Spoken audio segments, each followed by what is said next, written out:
Roux was initially a pop music duo that briefly owned the spotlight during their commercial peak in the late thousands. Long before this song would become a viral sensation on TikTok, they were establishing their name by creating some well-written synth-pop bangers. The two members were Ellie Jackson and Ben Langmaid. Their dynamic within the group was pretty straightforward. Ben was more the behind-the-scenes man helping write and produce a lot of the material for their debut album. Ellie was the frontwoman, with an androgynous appeal. After they secured a record deal, they released their first big single, In For The Kill, in 2009. In For The Kill was their breakout single, and achieved major success in Europe. It managed to peak at number 2 in the UK. With Ellie's distinct voice, signature red hair, and the duo's signature synth-pop, dance, and electronic sound-inspired tunes, it instantly put Roux in the spotlight as someone to keep an eye on. Although In For The Kill was a stepping stone for them to establish their name in the industry, it would be their next single that will launch them to the forefront of global attention. Bulletproof was released in summer of 2009 and became a global hit. It sold millions of copies, went top 10 in numerous countries, and peaked at number 8 in the States, and is proved to stand the test of time thus far, considering it's become a song used for a TikTok trend. It's like the song that keeps giving. But after this song, the duo never quite maintained this level of commercial appeal.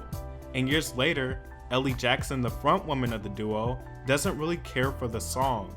In an interview with Digital Spy, she actually states that she doesn't know she wants another hit as big as Bulletproof. Bulletproof certainly wasn't my favorite on the first album. It was just obviously a massive hit.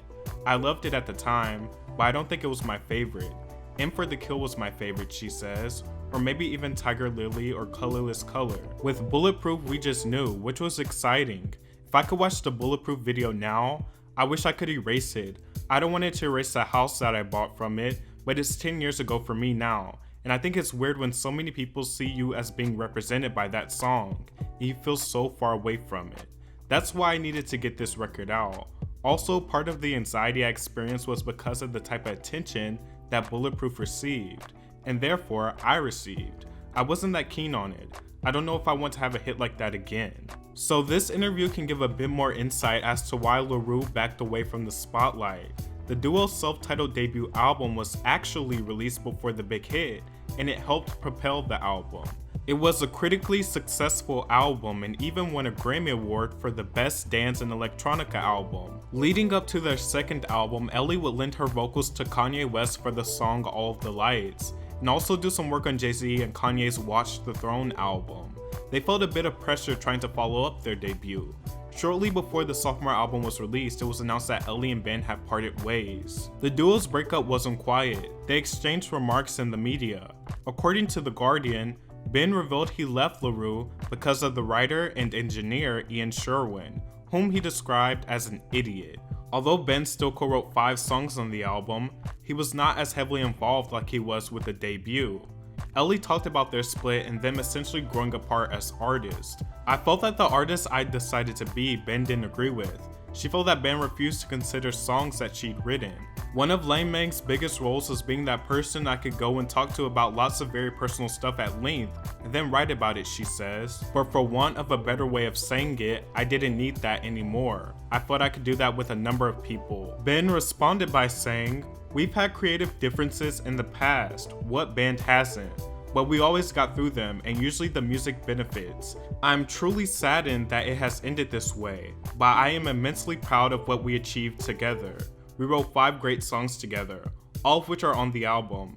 I'm looking forward to the record being a great success, and I shall enjoy watching it unfold. I have immense pride in the part I played. No one can take that away from me." Eventually, the second album, titled Trouble in Paradise, was released. It was a sonic departure from the first album, taking on a more new wave and disco-inspired sound. Although the album didn't match the first album's commercial success, it was another critical success for Ellie. She tends to take large gaps between her albums, but she did pop up in 2019 doing background vocals for Gone Gone Thank You on Tyler the Creator's Igor.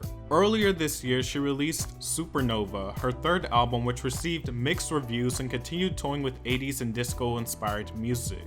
So the story of Roux is pretty simple. Not a huge fallout, no huge drama, and no scandal.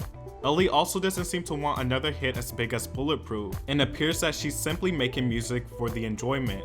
Although she might not want it, the kids on TikTok do, and I'm sure they'll wear it out until we're all tired of it.